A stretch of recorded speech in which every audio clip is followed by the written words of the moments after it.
On 27th of September 1540, Pope Paul III approved the Universal Society of Jesus, but the number of companions was limited to 60.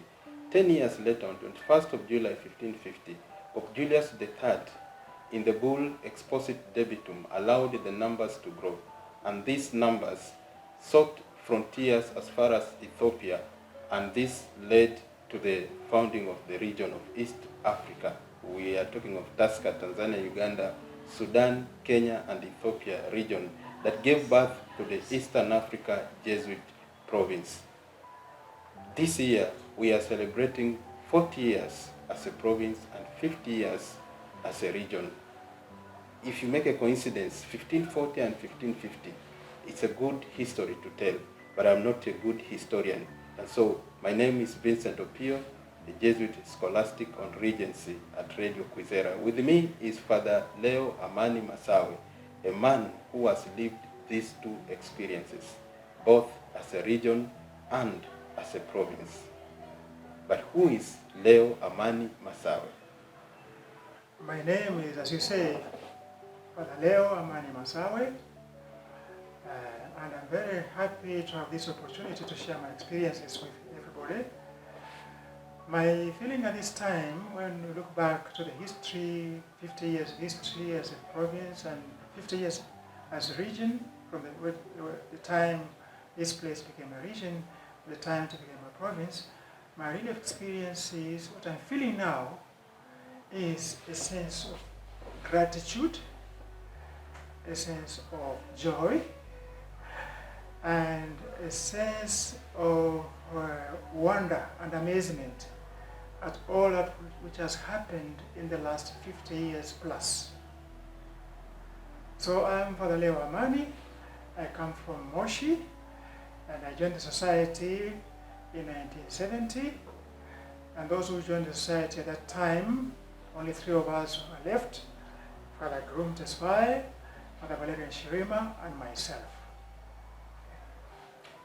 The 3 companions, Father Festo Mkenda, in his book Mission for Everyone, calls them the 3 musketeers.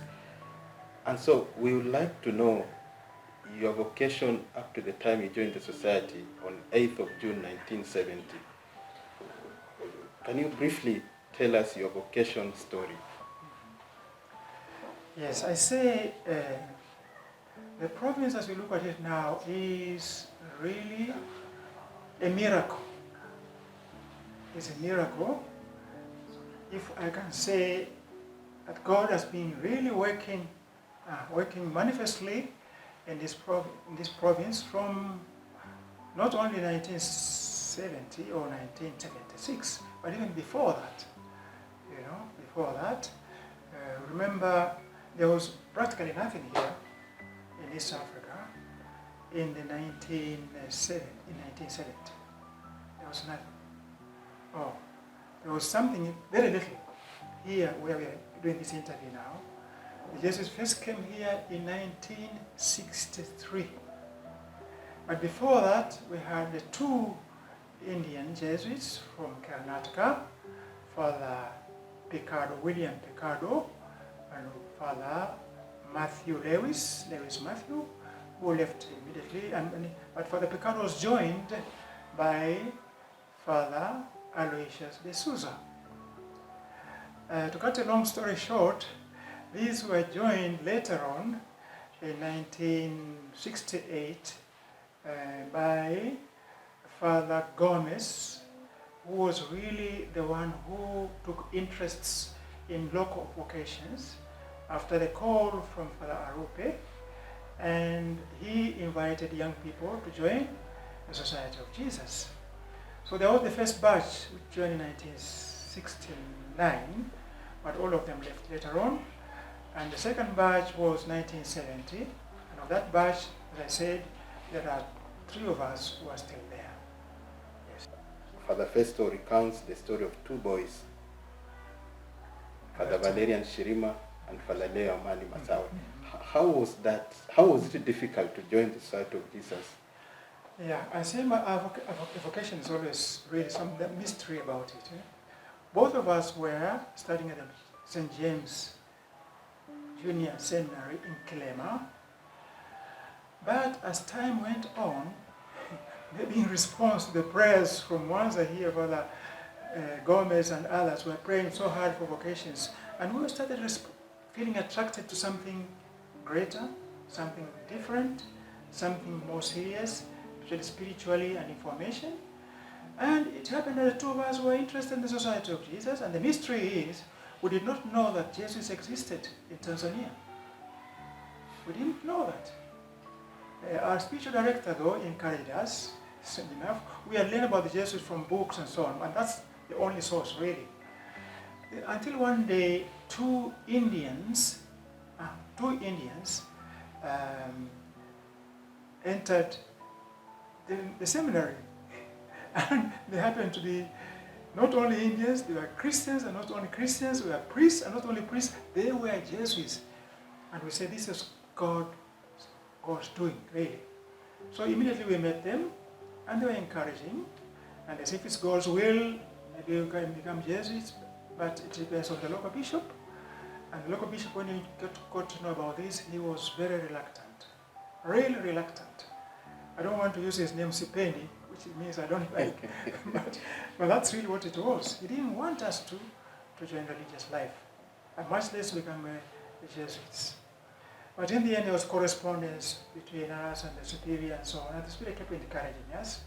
And in the end, knowing that minor seminarians were not really obliged to join the diocese, only major seminarians, then we had to seek help from Rome, who advised the bishop to do what? To allow us to go. So the letter came from Rome saying, please obey your bishop. And the letter came from the bishop saying, I've tested your vocation, go in peace and God bless you. That was the diplomatic part. So nobody lost face, so to speak. It was a very clever way of handling us. So it was 1970 that 6 of us from here traveled about a week to go to Lusaka, where we joined the novitiate, and there the whole adventure of becoming a Jesuit started there. Yes, and from 2 years in the novitiate in Lusaka, you went for juniorate. Could you tell us where was that, and after that for philosophy in Congo? How was that experience, and how did it strengthen your vocation into the Society of Jesus? All right. I'll talk about the 3 of us. The 3 of us, we joined, 2 of us joined in June 1970, and Father Groom joined 2 weeks before us, and it usually takes pride of it, and of course it's okay. It was 2 years, 2 weeks ahead of us. But we finished the novitiate, and there was a discussion what the superiors were going to do with us. So at that time they discussed, and we were sent to Kinshasa. At that time the country was called Zaire, and we did some kind of theological formation in French, limping French, for 1 year. After that we were dispersed. I was sent to Mwanza, where I did regency for 1 year, and I was teaching at Lake Secondary School for 1 year. It was a very interesting time, very intense. But after that, I was sent to Lusaka to do my university. It was 4 years program. It was a very good experience as well. From that time, then I was sent to Ireland for philosophy, because there was no Arope College or anything like that. So I was sent to Ireland. 2 years of philosophy, and then I was sent to Rome for 6 years of theology and Reformation studies.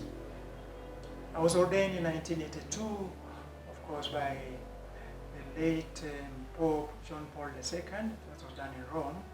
He's now a saint. And it was a big thing for us here in Tanzania, having the first Jesuit priest ordained by the Pope. So there was a lot of doing, lots of festivity and so on, even though the situation is very difficult economically. So I did my Thanksgiving Mass in Moshi. Then I went to Dodoma. All the Jesuits were working there. Father Hector, I remember, Father Bernard Malia put up a very good big feast with the Christians for the first Tanzanian priest ordained in Rome, Jesuit priest. After that, I went back to Rome to do my studies. I remained for 4 years there. And in 1986, I was sent back to the province to begin working there. it wasn't a very happy experience because I felt like a stranger in my own country. I was assigned to Hekima College, and I was the only African there. The rest were all expatriates. But anyway, I stayed there for 2 years, after which I went for internship in Manila for 6 months. I'd already been told that I was going to be the novice master, so they asked me to visit novitiates on the way from the Philippines, where I did the internship. I passed through Hong Kong, through Singapore, and then Thailand, and then India, and then of course I was sent to Rwanda. And in Rwanda, after that, then we started a novitiate in Morogoro in 1991. Talking of that experience, the missions already that you were involved in the Society of Jesus, you've talked of 1986 at Hekima, and I remember 3 years back, the parish had begun, if not the same year, Kangemi, and you are also involved in the mission and the parish. Maybe you could tell us more about that pastoral at a new parish in the slums of Kangemi, and later on as a novice master in Morogoro. The novitiate later moved to Arusha. My question would be, what happened to the premises at Morogoro? The question about the novitiate has begun because the novitiate in Lusaka was getting full, and there was a question of starting our own novitiate in East Africa. And the process began, and they began building much earlier than 1991. And so they looked for a place, and the place was found in Morogoro, a place called Bigwa, where we rented rooms of a kind of a retreat house for 1 year. So those who were, some of the novices came from Zambia to join us. So anyway, we started from there in Morogoro, and 1992 then we moved to Arusha. You were asking about my journey in the group in Kangeni. Yes, I was sent to Hekima as a teacher, one of the teachers there. And the first thing I really wanted to do was to be among the people. And the parish was begun by Father Joseph Payer, assisted by the present Bishop Rodrigo Mejia. And every weekend I'll go there to help. Every weekend. It was a very good experience as well, to combine theory and practice pastoral experience. I admired the work of Rodrigo Mejia and Joseph Payer, starting from zero to build it, which is now a very buoyant parish, but they were humble beginnings of Kangeni Parish. We were renting a small house somewhere in the neighborhood, and they began building slowly by slowly, and then eventually we had a community house and a parish, and they began with the small Christian communities which were really flourishing. So for me it was a good experience. Also in the sense that it was really a kind of distant preparation for the novitiate, so that novices can also be in touch with the people, that the formation experience is not alienation from the people, but really an awareness of what the people are going through, and so on. You are talking of 1990s, and also we are going back to 1986. At that time, we were not talking of the province, we were talking of the region, the TASCA, Tanzania, Uganda, Sudan, Kenya, Ethiopia region, Right. before it was elevated into a province. Could you share the highs and lows of a Jesuit and a region that will later develop into a province? Maybe you could share the two. First, as a region, what were the highs and lows?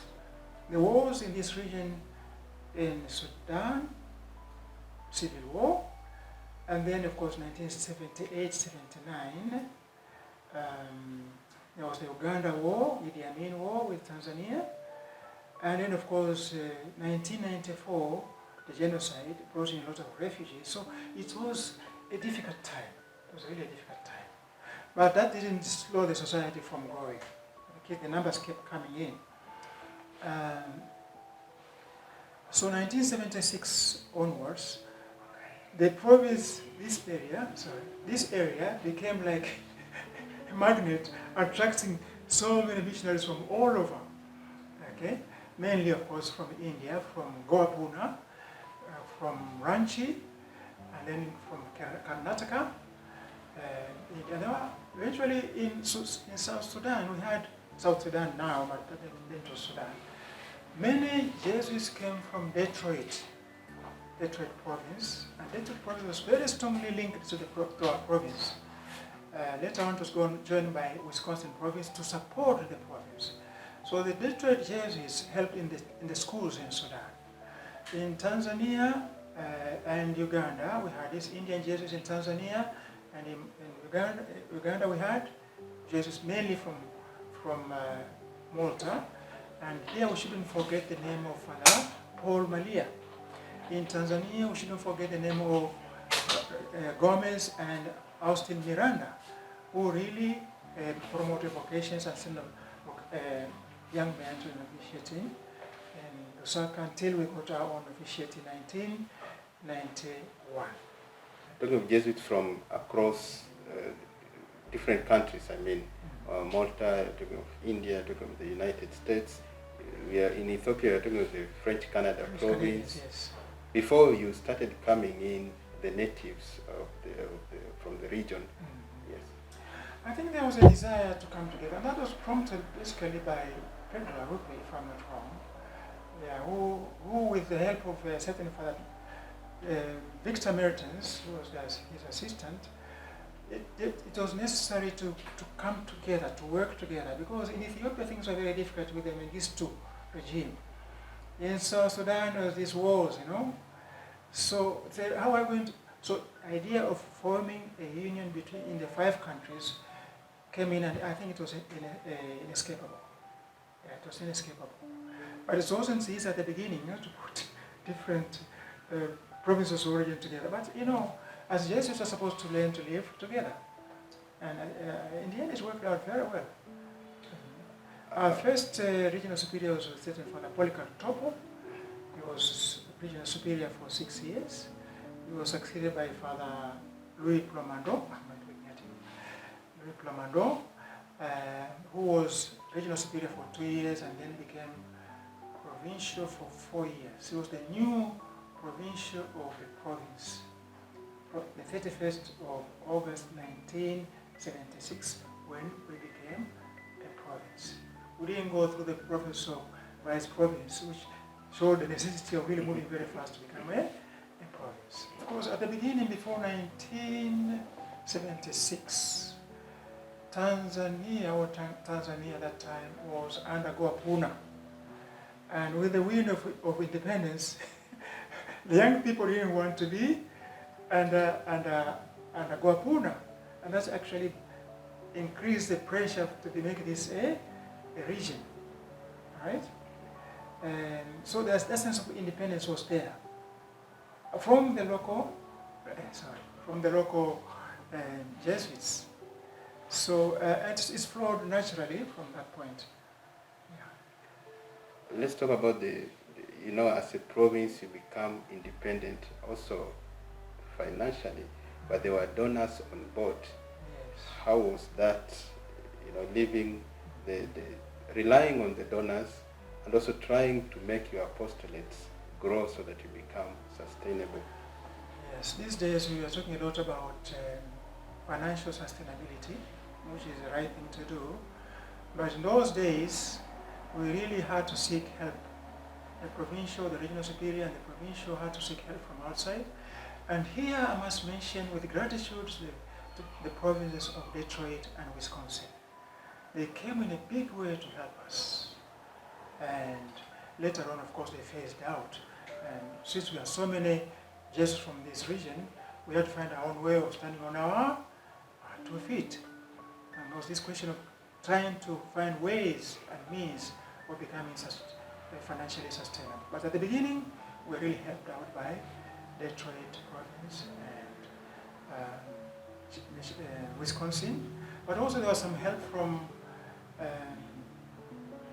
Germany. And I think there was a certain Father Job Ugelmesa, who was running the Mission Procure there, helped finance our formation. I know all my formation, I think, was financed by money from Nuremberg, from the procurator, Father Joe Ubel Mesa, to whom I think the province and myself are very grateful. So at the beginning, we had to rely on foreign sources, but now we have to think of really how to can stand on our 2 feet financially. You talked before of 1978, the war between Uganda and Tanzania. You talked of the genocide in 1994 in Rwanda and Burundi, which led to many refugees crossing over to Tanzania. We also talk of the HIV and AIDS epidemic. Yes. How was this young province embracing these local events, these challenges, socio-economic and political at that time? Well, as Jesuits, we respond to where there is urgency, there is need, and definitely the genocide in Rwanda with the refugees, so many refugees, thousands of them flocking into Tanzania, was a challenge. So JRS came in at that time, right? 1994 and so onwards. Even Radio Kwizera started a little later than that. So that's one way of responding to it. The question of HIV/AIDS, there was one man we cannot forget, D'Agostino, Father D'Agostino, who was a kind of a visionary, really, who started the project of Nyumbani. You have heard of it, I'm sure. Yes. Yeah, and that was in response to the HIV pandemic. I think it did a good job until recently. There was some difficulties, but at the beginning it was a very good idea, though it took time before it could be integrated into the province plan. Yeah, but the status now is not very clear where Nyumbani project is. Were there particular challenges when you're living those local events, the wars, the genocide, the HIV, in terms of maybe if you could highlight particular communities that could have been affected negatively, or rather any challenges that would have was faced by particular communities at that time in the province? Because at the time there were communities in Tanzania, in Uganda, in Nairobi, as well as Ethiopia, Sudan. Yes, okay. Also Ethiopia, of course. In Tanzania, the communities kept struggling. There was a crisis at one time of how we should reorganize ourselves in Tanzania. And there was a meeting in Dodoma which moved us really out from Ipuli in Tabora, where we had signed even a contract with the bishop, and we started a parish called Ipuli and a project called Amani. But due to circumstances, we had to extract ourselves from Tabora to Dodoma, which the local bishops, of course, expressed a lot of disappointment. So there were those challenges. In Kenya, it was different. The way it started was more or less with, first of all, the house called Mandreza, and then which eventually developed into Mwanza today. In Uganda, with the war, no, it was difficult. It was really very, very difficult with the war with Uganda.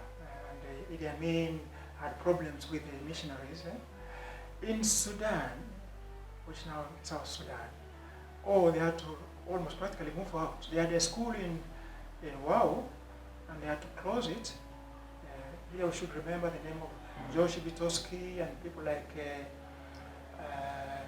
Jared Wicks and Norman Dixon, who worked very hard there.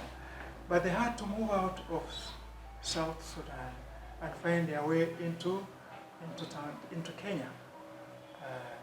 In Kenya, therefore, there was not much. In Ethiopia, though, there were other problems with the regime of Mengistu, as I said, and things were falling apart, and so they had to find ways of joining the rest of the region. I'm interested in that rector part of ITCJ, Institut Théologique de la Compagnie de Jésus à Abidjan in Ivory Coast. In 2003, you are the first Anglophone rector and African assistance in a theologate. Tell me about that. Maybe I'll put it in the context. The context is, since 1986, I remember the date I came back to the province on the 6th of August, 1986. I was sent to Hakim, as I said. I stayed in formation work for more than 30 years. And that's because there were so few of us at the beginning, but I was stuck in formation for how many years? More than 30 years. First, as a formator at Ekima, as a spiritual director and teacher.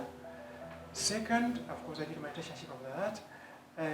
In the Lusaka, I was the associate there for 2 years in preparation for starting our novitiate. In Arusha, I stayed there from 1991 to the beginning of 2003. And after that, I said, well, maybe I should ask for a sabbatical. Sabbatical never came. I was sent to start this famous Institut de Théologie de l'Afrique, de la Compagnie de Jésus, Abidjan. Said, me? No, please, not so. There are many people in West Africa and Congo who can do it. So you go. And by obedience, of course, I had to go and face the music. We started from scratch. It was not easy at all.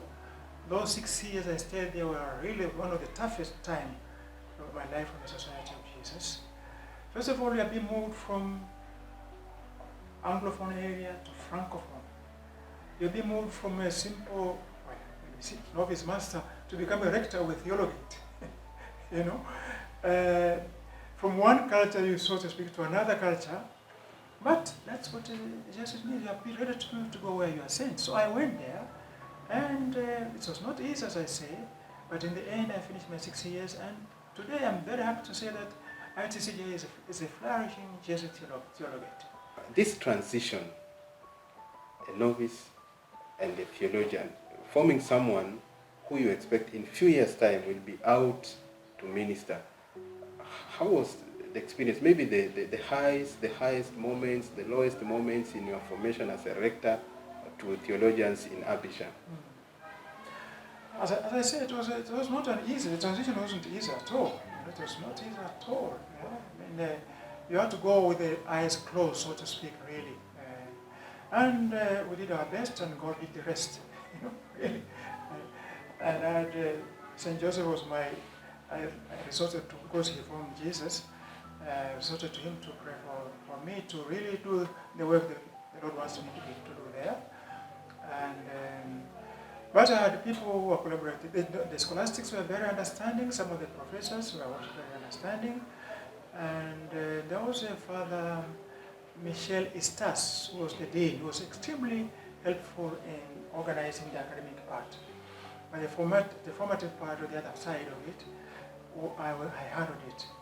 I handled that other part, and fortunately, it works reasonably well. You know, but the challenges cannot be forgotten. Yeah. What are the lessons that can be learned by the current province from during these years, 50 years and 40 years? Yes. The first thing, we have to be grateful for what has happened. We have to be grateful for what has happened. I think God has sent us a lot of generous men from outside, you know, from various places to help us grow as a province. And we have to thank God for the vocations we have received from 1970 up to now. Some, of course, didn't last long. I remember when I finished as a novice master, 153 novices had gone through the novitiate. And when I finished, 100 remained. And as I'm talking to you now, of those 153, it is a little less than 1/3 are still in the Society of Jesus. So there is a lot to thank God for, really. Generous hearts who have helped us a lot on the line, but more the generous young men who are joining the society. It's a miracle that we have so many young men wanting to join the society today. Today, the novitiate in Arusha is breaking at the seams. The novitiate is full. And this is after really examining them very carefully before they are being accepted. You know, so these incoming novices, incoming young people, people who are asking to join the society, is the moment of the grace. And it's time we seize the moment. Carpe diem, as they say. But this then brings another challenge. Where, when they finish, are they going to work? And this is where planning is so important. It's planning. We have had many apostolic plans. I think we should take planning more seriously to see are there going to be openings for these people to work on in a satisfactory manner, in a way that fulfills the mission of the society in the church and in the world. I think that's a big challenge, to make sure that we accompany these young men all the way from the novitiate up to the time they become fully fledged Jesuits after tertianship, so they can continue doing the work which has started. And I think we've done very good work ever since. You know, look at the education ministry, the Ministry of Education. You know, we have secondary schools in Tanzania. We have 2. In Kenya, we have the technical secondary school. In Sudan, we have a secondary school in Wau. Now we have a secondary school in Jimabonga in Ethiopia. That's only to talk about the education ministry. Then there is, of course, the spiritual ministry of retreat work. Mwanza, the way it started, Mwanza, if you read the book of Father Mkenda, which is really a gem, it's a really gem. I don't think it has been praised enough. Shows how Mwanza started. Mwanza is one of the best retreat houses we have in the world.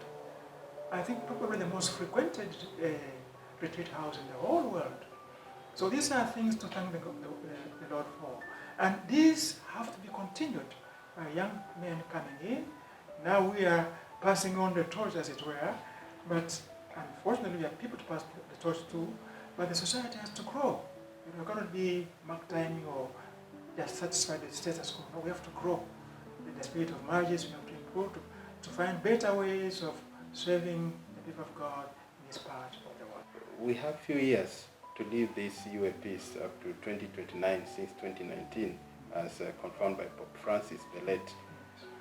Where do you see our province and the UAPs at this moment?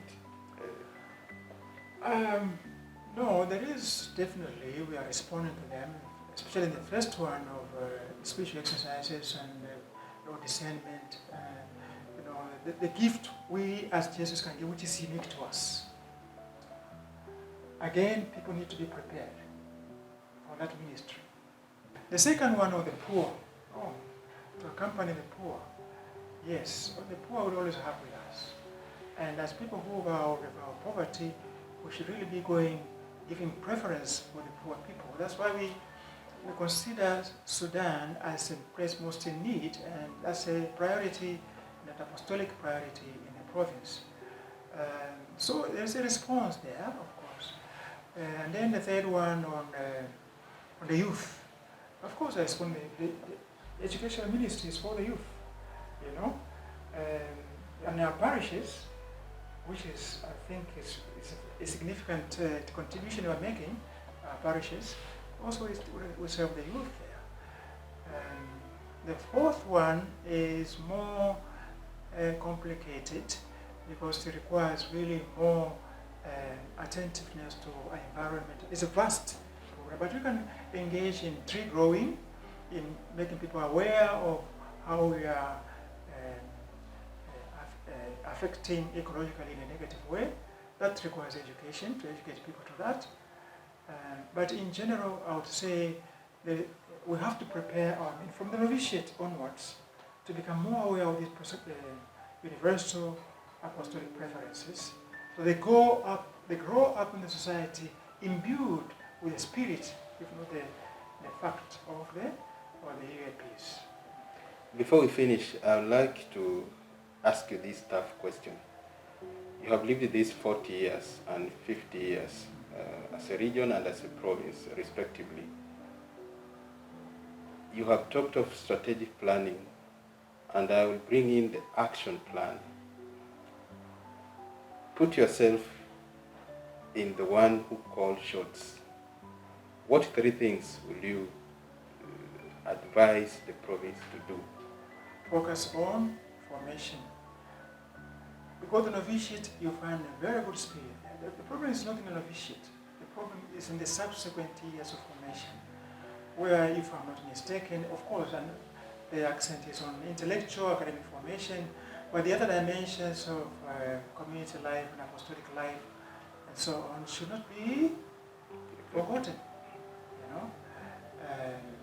So I will insist on the formation part. Secondly, I would say planning, as I hinted at this before, planning well for the future.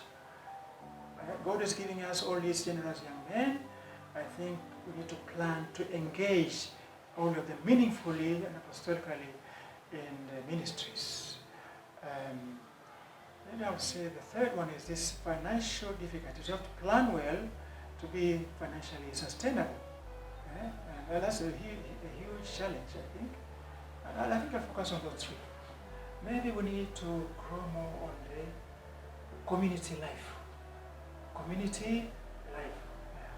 In our various places, I think there should be assistance on how do we live together as Jesuits to encourage one another to do even better apostolically. Well, I think as Jesuits, we should be more attentive to all these new technologies and to try to use them in our works to improve the fruitfulness of our work, of course, with the help of God, with God helping us. So our young men should be introduced to them already from the moment to go. There's no time to wait, actually, and even to use them in our formation, in our academic formation, in our intellectual formation. Finally, your parting shot as we celebrate this Jubilee, 40 years as Africa Orientalis, as a Jesuit province, and 50 years as Tusker. Your final remarks. Well, in a way I've mentioned them already. My final remark is, first of all, is gratitude. To be grateful for what the Lord has done through us and with us in this last 40, 50 years. Coming up with something new. Paul says this is a new creation, so to speak. To be grateful for that. And then to look forward with a discernment, to look forward to ways we can grow in how better to serve the church and the people of God in this part of the world. Thank you, Fr.Leo Amani Masawe. He talked more about the Jubilee year we are celebrating this year, the double Jubilee, 40 years as a province, Eastern Africa Jesuit province, and 50 years as Tusker. I like using the word Tusker because it's an acronym from the member countries of Tanzania, Uganda, Sudan, Kenya, and Ethiopia regions, but now we are made of 6 countries, that is South Sudan inclusive. From this interview, we have noted and learned a lot from a man who lived this experience. Maybe one sentence we picked from him: strategic planning. We need to plan well for the future. We are looking forward to 75 years. We are looking forward to 100 years. But without proper planning, we might not be grateful as we are right now. Bon fete, Padre. Asante sana. Karibu sana. Most good celebrations of. Thank you very much from Mwanza Radio Kwizera Studios.